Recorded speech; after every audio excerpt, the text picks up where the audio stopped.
এই যে ক্ষেত্র বিনিময় সম্পর্ক আমরা দেখতে পাবো, সেটাই কিন্তু রাহু শনি কম্বিনেশনের নেগেটিভিটিকে অনেকটা কমিয়ে দেবে। রাহু শনি কম্বিনেশন চতুর্থে সৃষ্টি হচ্ছে, এটা দুশ্চিন্তার কিছুটা বিষয় রয়েছে এবং তার সঙ্গে সঙ্গে বেশ কিছু পজিটিভিটি সৃষ্টি হতে পারে। ইন্ডিভিজুয়াল মানুষের ওপরে যে প্রভাব পড়ে তা তো পড়ে, কিন্তু সমস্ত মানুষের ওপরে এর একটা সলিড ইম্প্যাক্ট দেখতে পাওয়া যায়। প্রথমেই যে পজিটিভ বিষয়টি ঘটতে পারে সেটি হলো পুরনো আইনি সমস্যা যেটা আপনার বাড়ির সঙ্গে অ্যাসোসিয়েটেড ছিল সেখান থেকে মুক্তি। শনি এবং রাহু চতুর্থে কিছু পুরনো বন্ধু আপনার জীবনে আসবেন এবং বেশ কিছু নতুন শত্রু তারা বন্ধুরূপে আপনার জীবনে আসবার চেষ্টা করবেন। এদেরকে নিজের জীবন থেকে দূরে সরিয়ে রাখার চেষ্টা করতে হবে। জীবনের বাধা বিপত্তি বিভিন্ন ধরনের কাঠিন্যকে এড়িয়ে সামনের দিকে এগিয়ে চলার প্রচেষ্টা আপনাকে অবশ্যই করতে হবে। শনি এবং রাহু এরা যে পরস্পরের প্রবল শত্রু তা কিন্তু একেবারেই নয়। সুতরাং শনি রাহু এই কম্বিনেশন আপনার জন্য প্রচুর পজিটিভিটিও নিয়ে আসতে পারে। রাহু আপনার চতুর্থ ভাব থেকে বেরিয়ে আসছেন, শনি আপনার চতুর্থ ভাবে প্রবেশ করেছেন। এই অবস্থায় বিদেশে বাড়ি হওয়ার সম্ভাবনা, ফরেন সেটেলমেন্টের সংযোগ এগুলি আমরা অবশ্যই দেখতে পারবো, আশা করতে পারবো। শনিদেবের উদ্দেশ্যে জলদান এটা প্রত্যেক শনিবার করা যেতে পারে। তার সঙ্গে সঙ্গেই প্রত্যেক মঙ্গলবার হনুমান চালিসা পাঠ করা যেতে পারে। হনুমান মন্দিরে ঘিয়ের প্রদীপ জ্বালিয়ে আসা যেতে পারে।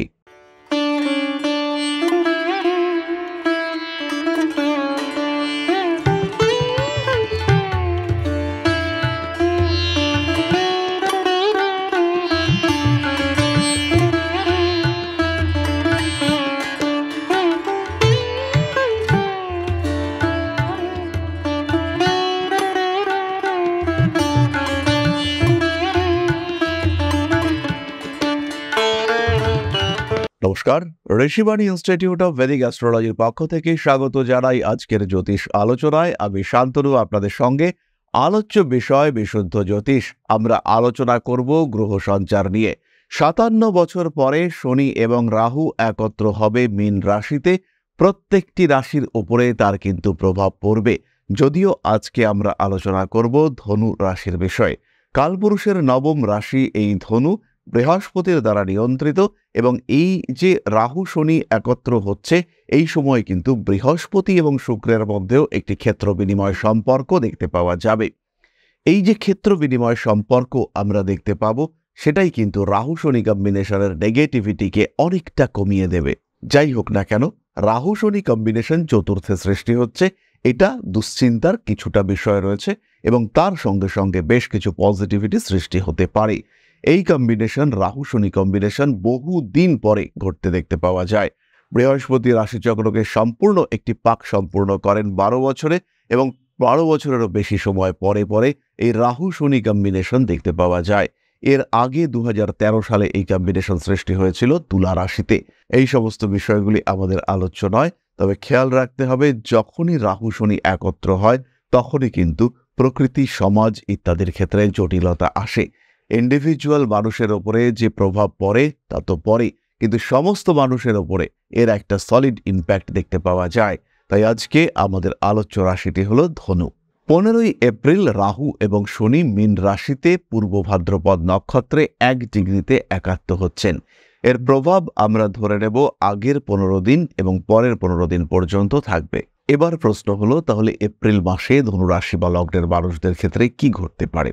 প্রথমেই যে পজিটিভ বিষয়টি ঘটতে পারে সেটি হলো পুরনো আইনি সমস্যা যেটা আপনার বাড়ির সঙ্গে অ্যাসোসিয়েটেড ছিল সেখান থেকে মুক্তি। দ্বিতীয় যে বিষয়টি ঘটতে পারে, আপনার বাড়ি নিয়ে মামলা মোকদ্দমা ইত্যাদি চলছিল, কখনো ভাড়াটে আপনার বাড়ি দখল করে রেখেছিল কিংবা বাড়ি ভাগবাটোয়ারা নিয়ে বেশ অশান্তির মধ্যে পড়েছিলেন, সেই সমস্ত সমস্যা থেকে মুক্তির একটা সম্ভাবনা সেটা কিন্তু দেখতে পাওয়া যাবে। নিশ্চিন্তে আপনি সেই অশান্তি থেকে বেরিয়ে আসতে পারবেন। নির্ভাবনায় থাকতে পারেন, সেই ঝামেলা অশান্তি সেখান থেকে বেরিয়ে আসার সম্ভাবনা কিন্তু অবশ্যই রয়েছে। পরবর্তী যে বিষয়টি আমাদের ভীষণ গুরুত্বপূর্ণ সেটি হলো বন্ধুদের সঙ্গে সম্পর্ক। শনি এবং রাহু চতুর্থে কিছু পুরনো বন্ধু আপনার জীবনে আসবেন এবং বেশ কিছু নতুন শত্রু তারা বন্ধুরূপে আপনার জীবনে আসবার চেষ্টা করবেন। এদেরকে নিজের জীবন থেকে দূরে সরিয়ে রাখার চেষ্টা করতে হবে। আত্মবিশ্বাস কমবে, স্টেবিলিটি কমবে, এটাকে বাড়িয়ে তুলতে হবে আপনাকে নিজেকেই। প্রতিদিন মেডিটেশন করুন অন্তত 10 মিনিট করে, তার সঙ্গে সঙ্গে আরও 10 মিনিট অবশ্যই প্রাণায়াম করুন। জীবনের বাধা বিপত্তি বিভিন্ন ধরনের কাঠিন্যকে এড়িয়ে সামনের দিকে এগিয়ে চলার প্রচেষ্টা আপনাকে অবশ্যই করতে হবে। মায়ের শরীর স্বাস্থ্য নিয়ে এই সময় জটিলতা বাড়তে পারে। মায়ের শরীরটা কিন্তু বেশ খারাপ হওয়ার সম্ভাবনা ধনুর ক্ষেত্রে রয়েছে, তাই ধনুকে এই ক্ষেত্রে অনেকটাই সাবধান হতে হচ্ছে। মায়ের সঙ্গে যতটা সম্ভব সদ্ব্যবহার বজায় রাখতে হবে, তাকে যত্ন করার চেষ্টা এটাও অবশ্যই আপনাকে করতে হবে। পারিপার্শ্বিক ক্ষেত্রে বিভিন্ন রকম প্রতিবন্ধকতা প্রতিকূলতা আসতেই পারে। প্রকৃতি, পরিবেশ, প্রতিবেশী এদের সঙ্গে অ্যাটাচমেন্টের ক্ষেত্রে গণ্ডগোল সৃষ্টি হতেই পারে। ভরসা রাখুন নিজের কর্মের উপরে। জাজমেন্টাল প্ল্যানেট শনিদেব চতুর্থভাবে প্রবেশ করছেন এবং তার দৃষ্টি পড়বে সরাসরি আপনার দশম ভাবের ওপরে। সেখানে সংযুক্ত হয়ে রয়েছে রাহু। শনি এবং রাহু এরা যে পরস্পরের প্রবল শত্রু তা কিন্তু একেবারেই নয়। সুতরাং শনি রাহু এই কম্বিনেশন আপনার জন্য প্রচুর পজিটিভিটিও নিয়ে আসতে পারে। যে কাজে দীর্ঘদিন ধরে কোনো সফলতা পাচ্ছিলেন না, যে কাজ দীর্ঘদিন ধরে আটকে ছিল, সেই কাজ সম্পূর্ণ হওয়ার একটা সুযোগ সেটা কিন্তু দেখতে পাওয়া যাবে। সেই কাজের মাধ্যমে উন্নততর জীবনের লক্ষ্যে আরেকটু এগিয়ে যাওয়ার প্রচেষ্টা সেটা কিন্তু আপনি অবশ্যই করতে পারবেন। মানসিক অস্থিরতা থেকে মুক্তির সম্ভাবনা বাড়তে দেখতে পাওয়া যাবে। মানসিক চাপ থেকেও নিজেকে মুক্ত করতে পারবেন অনেকটাই। রাহু আপনার চতুর্থ ভাব থেকে বেরিয়ে আসছেন, শনি আপনার চতুর্থ ভাবে প্রবেশ করেছেন। এই অবস্থায় বিদেশে বাড়ি হওয়ার সম্ভাবনা, ফরেন সেটেলমেন্টের সংযোগ এগুলি আমরা অবশ্যই দেখতে পারবো, আশা করতে পারবো। স্বামী স্ত্রী সম্পর্কের মধ্যে কিছু জটিলতা এটা সৃষ্টি হতে পারে। মা কিংবা মাতৃতুল্য কোনো ব্যক্তিবর্গ তাকে নিয়ে দুশ্চিন্তায় পড়তে পারেন। স্বামী কিংবা স্ত্রীর কর্মক্ষেত্র কর্মসূত্র সেটা কিন্তু কিছুটা পীড়াদায়ক হয়ে উঠতে পারে। স্বামী স্ত্রী সম্পর্কের মধ্যে তৃতীয় ব্যক্তির আগমনের একটা সম্ভাবনা এবং সেই মানুষটি এসে বিষয়টিকে একটু ডিস্টার্ব করে দেওয়ার প্রবণতা সেটা কিন্তু সৃষ্টি করতে পারে। সুতরাং যেহেতু চতুর্থ ভাবটি হলো হাউস অফ স্টেবিলিটি এবং চতুর্থভাবে এরকম একটি অদ্ভুত কম্বিনেশন তৈরি হচ্ছে, তার জন্য নিজেদেরকে এখন থেকেই প্রিপেয়ার্ড রাখতে হবে এবং সমস্যা যাই আসুক না কেন তাকে ট্যাকল করতে পারবো আমরা, এই বিষয়ে নিজেদেরকে কনফিডেন্ট রাখতে হবে। আত্মপ্রত্যয় চরম সীমায় বাড়িয়ে রাখতে হবে। যাই হোক না কেন সম্পূর্ণ করতে পারবই, এই মানসিকতা নিয়ে এগিয়ে যেতে হবে। এই মানসিকতা নিয়ে জীবনকে আরেকটু স্টেবল করে তোলবার চেষ্টা অবশ্যই আপনাকে করতে হবে। এরপরে চলে আসা যাক প্রতিকার সংক্রান্ত আলোচনা প্রসঙ্গে। প্রথম বিষয়টি হলো আপনার বাড়ি।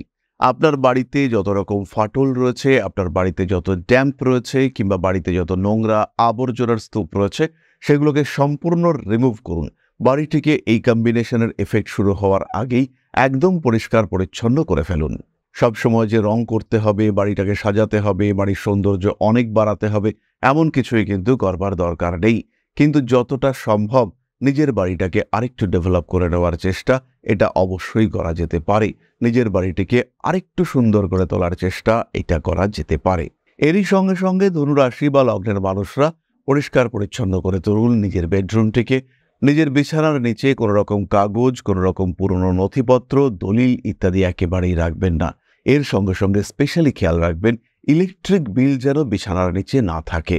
অনেক মানুষের মধ্যেই অভ্যেস রয়েছে কাগজপত্র বিছানার নিচেই রেখে দেন, তাদের কিন্তু এই কাজটি সম্পূর্ণ অ্যাভয়েড করতে হবে। প্রতিদিন মহামৃত্যুঞ্জয় মন্ত্র পাঠ করুন নবগ্রহ স্তোত্র।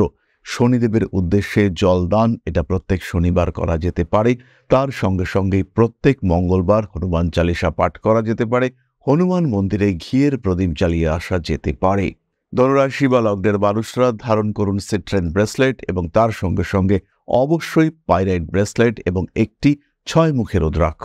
তাহলে এবার আমরা চলে আসব আলোচনার পরবর্তী পর্যায়ে, অর্থাৎ আপনাদের প্রশ্নে জ্যোতিষের উত্তর। তবে তার আগে একটি ছোট্ট বিষয় আপনাদের সঙ্গে শেয়ার করতে চাইব। পরম ব্রহ্ম মিলন মঠ ও সেবাশ্রম অধ্যাত্ম, সেবা এবং প্রকৃতি পূজনে সম্পূর্ণ নিয়োজিত একটি সংস্থা। সম্পূর্ণ স্বেচ্ছাসেবী এবং সমাজ কল্যাণমূলক এই সংস্থা আমরা এগিয়ে চলেছি মানুষের পাশে দাঁড়ানোর লক্ষ্যে। এই প্রসঙ্গে দীর্ঘদিন ধরেই আমরা বিভিন্ন এলাকায় বেশ কিছু কাজ করে আসছি।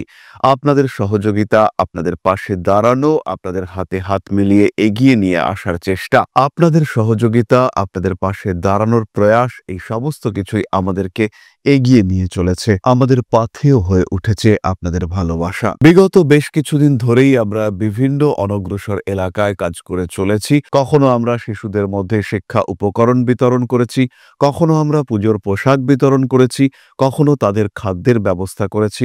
আমরা কন্টিনিউয়াসলি তাদের পড়াশোনার জন্য 2টি ফ্রি কোচিং সেন্টার শুরু করেছি। তাদের মধ্যে ক্রিয়েটিভ অ্যাক্টিভিটিগুলিকে জাগ্রত করবার জন্য সম্পূর্ণ বিনামূল্য একটি নৃত্য শিক্ষা প্রশিক্ষণের ব্যবস্থা সেটা আমরা করতে সক্ষম হয়েছি। এবং এই প্রত্যেকটি পদক্ষেপেই আমরা পেয়েছি আপনাদের সঙ্গ, আমরা পেয়েছি আপনাদের সহযোগিতা, আমরা পেয়েছি আপনাদের ভালোবাসা। আমরা শীতকালে কম্বল বিতরণ করেছি, আমরা মায়েদের মধ্যে খাদ্য উপকরণ, পুষ্টি উপকরণ বিতরণ করেছি, আমরা বিতরণ করেছি ডেঙ্গুর সময় প্রচুর মশারি। এই প্রত্যেকটি কাজেই আপনারা ছিলেন আমাদের পাশে। বর্তমানে মানুষের ভালোবাসায় আমরা ধীরে ধীরে আরেকটু বড় হয়ে উঠছি। এই অবস্থায় বর্তমান পরিস্থিতিতে এই কাজগুলিকে আরো এগিয়ে নিয়ে যাওয়ার জন্য, সুষ্ঠুভাবে করবার জন্য প্রয়োজন একটি পরিকাঠামো। তাই আমরা চিন্তা ভাবনা করছি একটি আশ্রম ফরমেশনের, এবং এর জন্য প্রয়োজন জমি, এর জন্য প্রয়োজন পরিকাঠামো। তাই যারা আমাদের সাবস্ক্রাইবার রয়েছেন, যারা আমাদের ভিউয়ার রয়েছেন, যারা আমাদের ফলোয়ার রয়েছেন, যারা আমাদেরকে ভালোবাসেন, যারা আমাদের পাশে থাকেন, প্রত্যেকটি সহানুভূতিশীল মানুষের কাছে আমাদের অনুরোধ, সাধ্যমতো সামান্য পরিমাণে আপনারা এগিয়ে আসুন। বিন্দু বিন্দুতে সম্পূর্ণ হবে সিন্ধুর গঠন, তৈরি হবে পরম ব্রহ্মমিলন মঠ ও সেবাশ্রমের পরিকাঠামো। তাই যারা বিভিন্ন সময় বিভিন্ন অবস্থায় মানুষের পাশে গিয়ে দাঁড়ান, যারা প্রকৃতিকে ভালোবাসেন, যারা জীবনকে এগিয়ে নিয়ে যাওয়ার পথে অন্যকে সাহায্য করতে পছন্দ করেন, সেরকম প্রত্যেকটি মানুষের কাছে আমাদের সাধারণ অনুরোধ, আমাদের এই মহৎ উদ্দেশ্যকে সফল করে তুলবার জন্য যতটুকু সম্ভব, যতটুকু সাধ্য অবশ্যই এগিয়ে আসুন, বাড়িয়ে দিন সামান্য সহযোগিতার হাত। অধ্যাত্ম, সেবা এবং প্রকৃতি পূজনের এই মহান কর্মে, মহান ব্রতে ব্রতী হয়েছি আমরা। আমাদের সঙ্গে হাতে হাত মিলিয়ে আপনারাও যতটুকু সম্ভব এগিয়ে আসুন। সবার প্রচেষ্টায় এই বিরাট কর্মযজ্ঞ সাফল্যমণ্ডিত হবে। সবাইকে জানাই অগ্রিম ধন্যবাদ। আমরা জানি আপনাদের সহযোগিতা আমরা পাবো। বেশ কিছুদিন ধরেই বহু মানুষ আমাদেরকে সাহায্য করে চলেছেন, কারণ আমাদের ইন্ডিভিজুয়াল সামর্থ্য অতি ক্ষুদ্র, তার মাধ্যমে এই মহৎ কার্যগুলিকে সম্পূর্ণ করা সম্ভব নয়। তাই প্রত্যেকের ছোট্ট ছোট্ট সহযোগিতার হাত আমাদেরকে এগিয়ে নিয়ে চলেছে। আমরা এগিয়ে চলেছি সাফল্যের লক্ষ্যে। আপনাদের ভালোবাসা এভাবেই আমাদের পাশে থাক, আমরা সফল হবই। তাহলে এবার আমরা চলে আসব আপনাদের প্রশ্নে। প্রশ্ন করেছেন দেবলীনা দত্ত, 6/5/2006, কলকাতা, 11:08 AM। স্যার, আমি আমার পড়াশুনো, ক্যারিয়ার এবং প্রেম সম্পর্কে জানতে চাই। প্রশ্নের উত্তর দিলে খুবই উপকৃত হব। দেবলীনা, তোমার কর্কট লগ্ন এবং সিংহ রাশি। সবার প্রথমে বলি, রবি তোমার কুণ্ডলিতে উচ্চস্থ হয়ে রয়েছে এবং দ্বিতীয় পতি দশমে উচ্চস্থ হয়ে থাকার কারণে চাকরি প্রাপ্তি, ক্যারিয়ার, এই জায়গাটা কিন্তু অনেক স্ট্রং হয়েছে। তুমি মাঙ্গলিক এবং বিবাহিত জীবন কিন্তু যথেষ্টই ডিস্টার্বড, তাই বিয়ের আগে অবশ্যই জটক বিচার করাতে হবে। হেলথ ইস্যুজ রয়েছে, শরীরে ব্যথা, যন্ত্রণা ইত্যাদি বাড়তে দেখতে পাওয়া যাবে। তুমি অবশ্যই পছন্দমতো জ্যোতিষ বন্ধুর পরামর্শ নিও এবং নিজের জন্য কিছু রেকটিফিকেশন করা অবশ্যই দরকার। তোমার ক্যারিয়ার, ফিউচার ডেভেলপমেন্ট ইত্যাদির জন্য অবশ্যই রেকটিফিকেশনের প্রয়োজনীয়তা রয়েছে। তাহলে আজকের আলোচনা আমরা আর দীর্ঘায়িত করব না। সবাই সুস্থ থাকুন, ভালো থাকুন। মা শ্রী শ্রী আদিশক্তির আশীর্বাদে আপনাদের জীবন আরো আরো আরো সুন্দর হয়ে উঠুক। জয় মা আদিশক্তি। নমস্কার।